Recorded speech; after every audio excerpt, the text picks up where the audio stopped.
Welcome to my YouTube channel. આજે આપણે જે ટોપિક શીખવા જઈ રહ્યા છે એ ટોપિકનું નામ છે યુનિટ ડિજિટ. યુનિટ ડિજિટ એટલે કે એકમનો અંક. તો કોઈ પણ સંખ્યાની ઘાત પરથી એકમનો અંક નક્કી કરવો. બરાબર, આ રીતના દાખલા ઘણી બધી એક્ઝામમાં પૂછાય છે.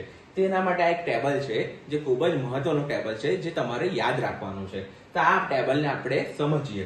તો આપેલ સંખ્યાનો એકમનો અંક, ઘાતનું સ્વરૂપ અને જવાબવાળી સંખ્યાનો એકમનો અંક.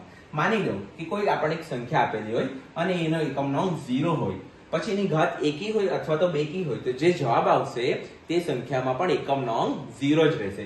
તેવી જ રીતે 1, 5 અને 6 માટે પણ જો ઘાતનું સ્વરૂપ એકી હોય અથવા તો બેકી હોય તો જે જવાબ આવશે તે સંખ્યાનો એકમનો અંક પણ 1, 5 કે 6 જ રહેશે. એમાં કોઈ બદલાવ થતો નથી. એટલે કે 1 હોય તો 1, 5 હોય તો 5 અને 6 હોય તો 6. હવે આપણે જોઈએ 4 માટે. માની લો કે કોઈક સંખ્યા આપણને આપેલી છે અને તેનો એકમનો અંક 4 છે અને એની ઘાત એકી છે. જો એકી ઘાત આપેલી હશે તો જવાબવાળી જે સંખ્યા હશે તેનો એકમનો અંક 4 જ આવશે.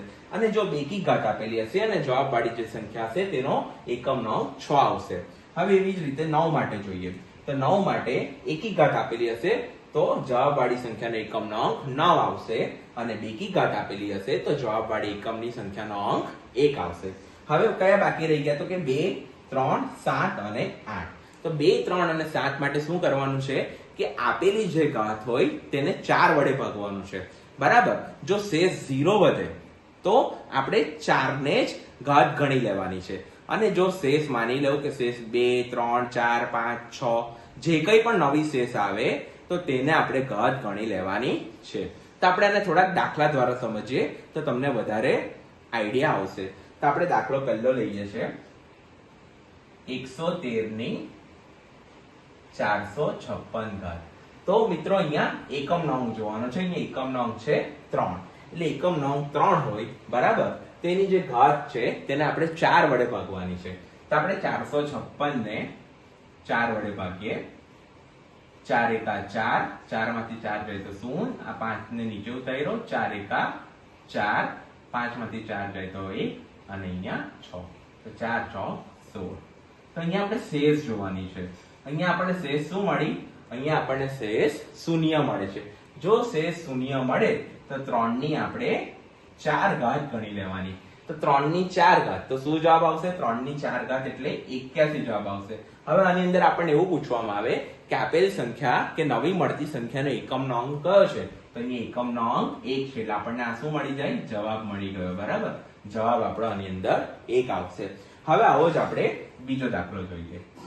378 ની 159 ઘાત. અહીંયા પણ એકમનો અંક છે 8. બરાબર, તો 2, 3, 7 કે 8 એકમનો અંક હોય તો એના માટે આપણને નિયમ ખબર જ છે કે આપેલી ઘાતને આપણે 4 વડે ભાગવાની છે. તો અહીંયા આપણે 159 ને 4 વડે ભાગીશું. 159 ભાગ્યા 4, 4 તાલી 12. 15 માંથી 12 જશે તો 3 વધશે અને અહીંયા 9 ને આપણે નીચે ઉતાર્યા તો 4 9 36. તો અહીંયા કેટલી શેષ વધી? 3 શેષ અહીંયા વધે છે. તો અહીંયા આપણે 8 ની 3 ઘાત ગણી લેવાની. જે શેષ વધે, બરાબર, જે શેષ આવે તેને આપણે નવી ઘાત ગણીશું. તો 8 ની 3 ઘાત એટલે શું જવાબ મળશે આપણને? 512. તો જવાબની અંદર જે એકમનો અંક આવે, બરાબર, તે આપણા ઓપ્શનમાં હશે અને એ આપણે ટીક કરવાનો હશે. અહીંયા એકમનો અંક 2 આવ્યો તો જવાબની અંદર ઓપ્શનની અંદર 2 હશે તો ત્યાં આપણે ટીક કરી દેવાનું છે. હવે એક બીજો દાખલો જોઈએ જે પરીક્ષાની અંદર પૂછાઈ ગયો છે. 184 ની 758 ઘાત વત્તા 364 ની 177 ઘાત. હવે અહીંયા જુઓ, અહીંયા એકમનો અંક છે 4 અને અહીંયા પણ એકમનો અંક છે 4. હવે અહીંયા જોવાનું ઘાત એકી છે કે બેકી.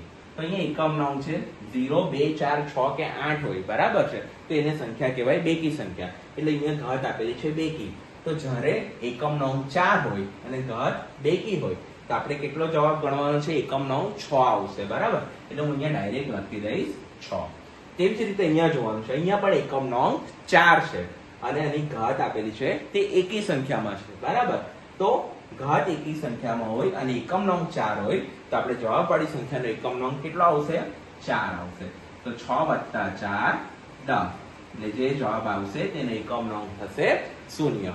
હવે આપણે એક આના માટેનું ઉદાહરણ લઈએ, બરાબર?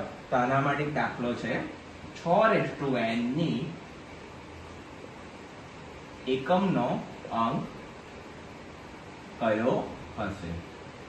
6n ની અથવા તો 6n માટે એકમનો અંક કયો હશે? તો જવાબ આનો આવશે 6.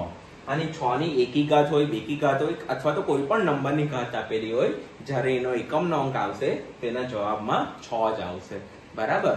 તો તમને યુનિટ ડિજિટ એટલે કે એકમનાંકમાં સમજ પડી ગઈ હશે. તો જો તમને મારો આ વિડીયો ગમ્યો હોય તો મારા વિડીયોને લાઈક કરો, શેર કરો અને સબસ્ક્રાઇબ જરૂરથી કરજો. Thank you for watching my video.